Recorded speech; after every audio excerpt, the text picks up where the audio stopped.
Thank you, ladies and gentlemen, for clicking on this Rank the Movies video. It's been a while since I've done it this way. I've been doing a lot of the stand-ups through my cell phone. But it's time to get back to doing the actual review show on my beautiful, beautiful set.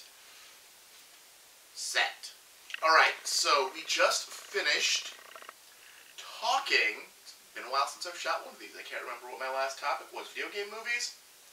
I think it was video game movies. I think last week was Super Mario Brothers.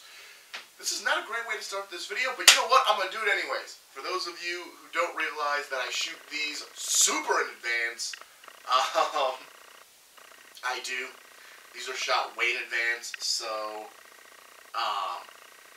yeah, this is what it is. I'm pretty sure, no, wait, it was Thing. The Thing comparison, the movies, and the short stories. That was last week's video. That's what I just did. So over the next 3 weeks, I'm going to talk about some movies I've never seen before that are considered to be some of the classics, some of the best films ever made. If I said something in the last video, which I know I did, that has changed. I've changed one of the weeks out since then. But I'll get to that later at the end of the review of the change that I've made. So for this week, I am talking about an Oscar-nominated film from 1967. It is the Warren Beatty, Faye Dunaway classic, Bonnie and Clyde. I've never seen this movie before. My mother loved this movie, loves this movie. She does. She was a huge proponent of it. I've seen bits and pieces of it as I was growing up, but I'd never seen the whole 150-minute movie before. So I found a copy of it, I picked it up, and I decided, you know what, I'll do a review for it. I will review Bonnie and Clyde. Now, I have no knowledge of the actual history of Bonnie and Clyde. Like, I didn't do any research, I don't know who they really were, and where this movie deviates from the actual account of these two outlaws. I can make assumptions that the movie is going to be as accurate as most adaptations are. Of course, you know, one of the things this movie has to do is it has to make you root for Bonnie and Clyde, because you can't just have a movie named Bonnie and Clyde about two outlaws and not make you root for them, not make you like want Bonnie and Clyde to win, even though inevitably one of the most famous scenes of this movie is when Bonnie and Clyde die, which is the end of the movie, which was weird, and I'll get there. So it opens up with Faye Dunaway running around her bedroom naked, as Bonnie Parker, running around her bedroom naked, and the camera is doing everything to make sure you as the audience member know she's naked, but you as the audience member ain't seeing nothing. It really is very particular camera angles for this entire scene. And again, and that's what it feels like it's trying to do. It's trying to sell you on the idea that she is. And there is a moment where you get a little bit of butt, because you can't hide a butt. If you're doing a wide shot and they walk into it, the butt's there, you can't hide butt. I'm going to stop saying the word butt now. But there's also a moment where she goes behind the screen, and because this was a Blu-ray, everything's all nice and pretty, and the screen is see-through. So you do get a little bit of Faye Dunaway. They didn't perfectly hide her. They mostly hid her, though. And this is like the only... the fact that this movie starts off with Bonnie running around naked, that's it. That's like the most sexualized this movie gets about a pair of lovers who are on the run from the cops because they're bank robbers. That's the most sexual it gets right there in the first 5 minutes of this movie. Bonnie looks out her window and sees Clyde looking over her mother's car. She, still naked, begins to talk to Clyde, and the window is iced, which I can't imagine in reality. The window wouldn't have actually have been iced. I doubt it. In the 1930s, that window would have been iced. That window would have been see-through, but they knew they couldn't make it see-through, And again, I doubt this is part of the real story. I doubt Bonnie and Clyde really met with her being naked, looking out a window. She decides to go talk to Clyde, and they end up robbing a store, or Clyde ends up robbing a store. Bonnie runs off with him, and she decides to become his accomplice. And they decide to team up and go out robbing everything. Eventually they pick up a mechanic named CW because they need a wheelman, although he very rarely is driving the car. Like, he is on the first heist they do, but he's not, like, I assumed he was the wheelman, and I'm pretty sure, reality, he probably was just a wheelman, that's why they got a mechanic. But in the movie, he's just a guy. He's just a member of the gang. Eventually, Bonnie and Clyde are met by Clyde's brother Butch and his wife. Now, this movie had a lot of Oscar nominations for it. Got Best Picture, Best Director, Best Actor, Best Actress, Supporting Actor, Supporting Actress. Out of all of the acting categories, it won Supporting Actor for the person playing CW, and it won Best Supporting Actress for the person playing Butch's wife, Estelle, who is by far the most annoying character in this entire movie. I read that she won a Best Actress nomination. She won it. That's nominated. She won the damn thing. Warren Beatty lost. Faye Dunaway lost. Gene Hackman lost. The movie lost. But she won. Like, how bad was every other supporting actress that year that she's just annoying? Every time she opens her mouth, it's just grating and annoying, and I completely agree with Bonnie, who wants to get rid of this woman because she's annoying. Because she doesn't fit the aesthetic, she's not an actual criminal, she just happens to be the wife of a criminal. I get it. I understand Bonnie's belief totally, and I was waiting for the moment she died. Which, side note, she doesn't. She doesn't die. She gets arrested and blinded, but not dead. Not dead. So they meet up with Clyde's brother Butch and his wife. They decide to go on a vacation. Cops show up. It becomes a shootout. Butch shoots a cop and now has to join Bonnie, Clyde, and CW on the run with his wife because now, well, he's a wanted murderer.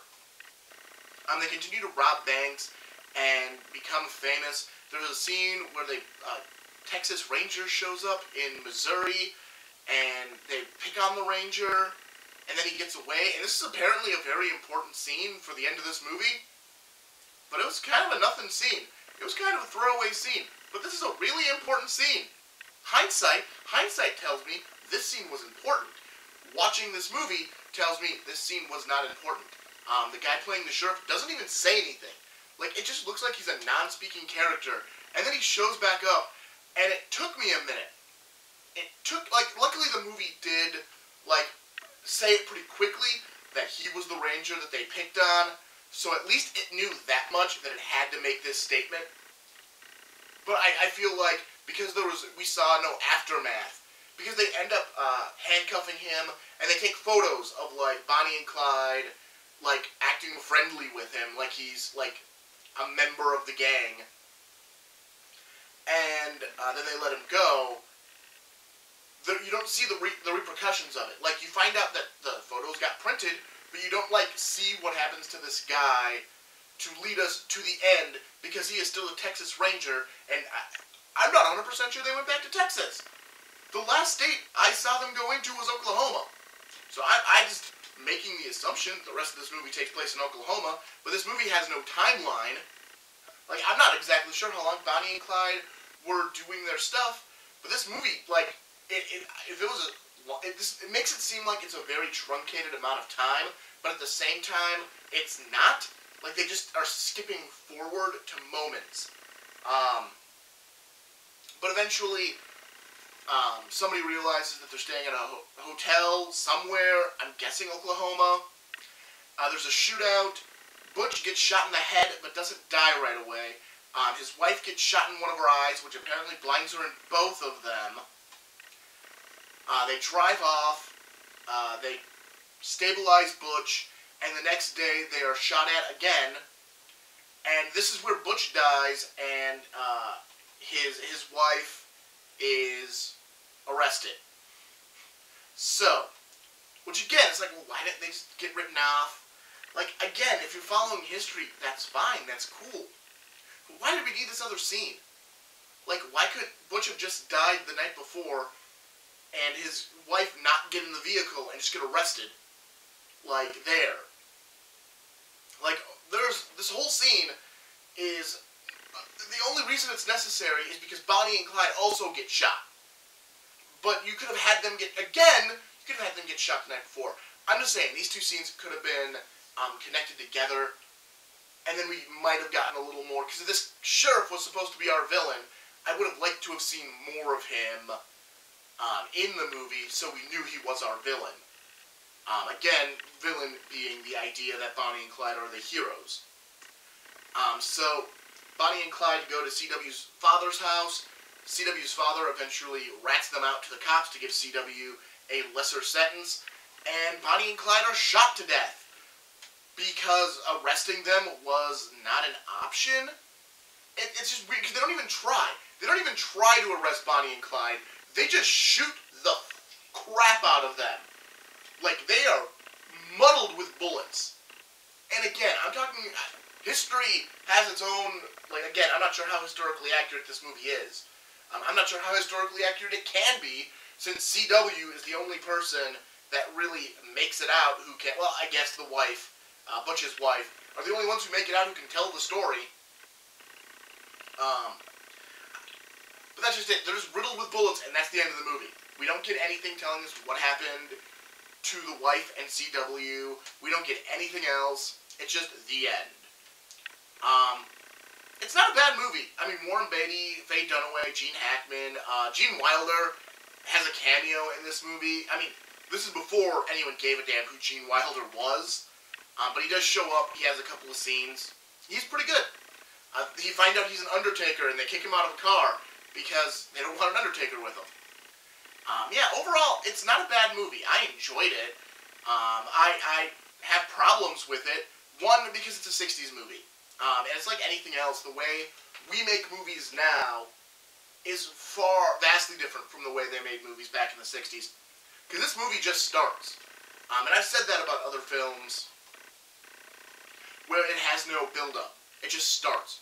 You know, you get Faye Dunaway running around naked, and then she meets Clyde, and we get some text at the beginning of the movie telling us who Bonnie and Clyde were before they met. But you don't get that moment of, you know, Bonnie goes with Clyde because she's bored and wants adventure in her life. I accept this. I accept this answer. But you never get to see it. You don't actually get to really see it because she just jumps straight into she's with Bonnie. Or she's with Clyde.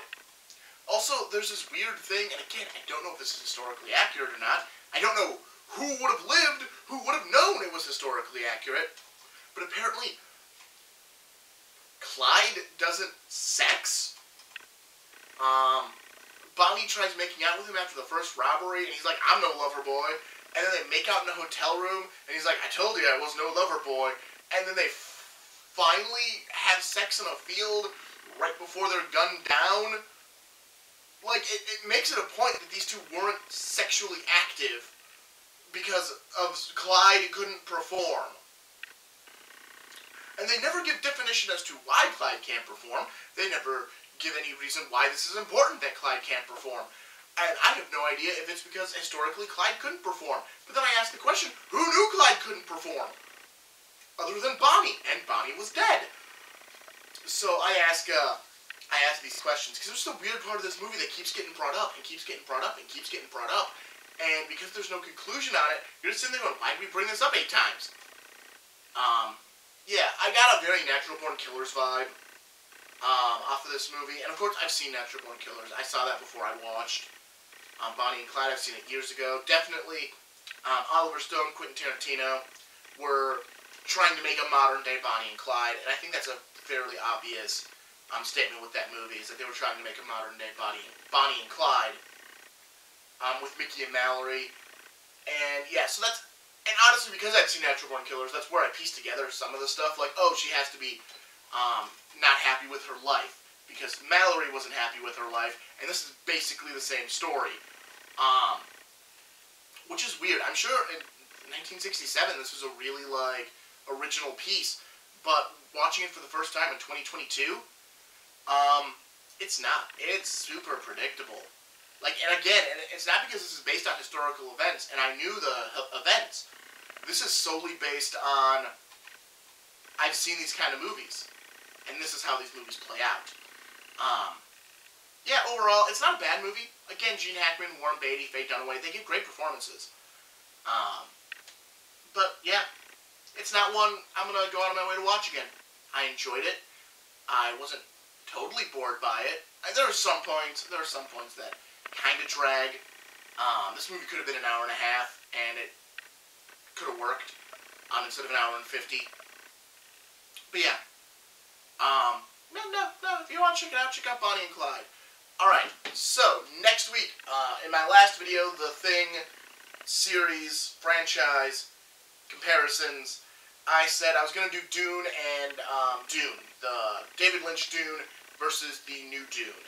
I'm not going to be doing that video, not because I don't want to do that video, partially because honestly I just don't want to spend 6 hours watching Dune, and other YouTube reviewers have done this already around the time I'm filming, so although by the time it airs, it'll just be old hat. So I've decided I'm not going to do that. I have a different movie in mind for next week. I'm going to talk about a movie I've never seen before that is considered a classic. The Stanley Kubrick classic, Dr. Strangelove, or How I Learned to Stop Worrying and Love the Bomb. I've never seen it before. I found a copy of it, and I'm going to watch it, and I'm going to review it for you next week. The week after that, I'm going to watch a movie I somehow have never gotten around to watching. I'm not super excited for it. Because I know people who both love this movie and really hate this movie. I'm going to watch Tom Cruise, Top Gun. So those are the next 2 weeks. So please, like, comment, subscribe, do all that stuff. Check back next week for my Dr. Strangelove video. And you have a great rest of your day. I'm Martin Prevost. This is Rank the Movies. I'll talk to you later.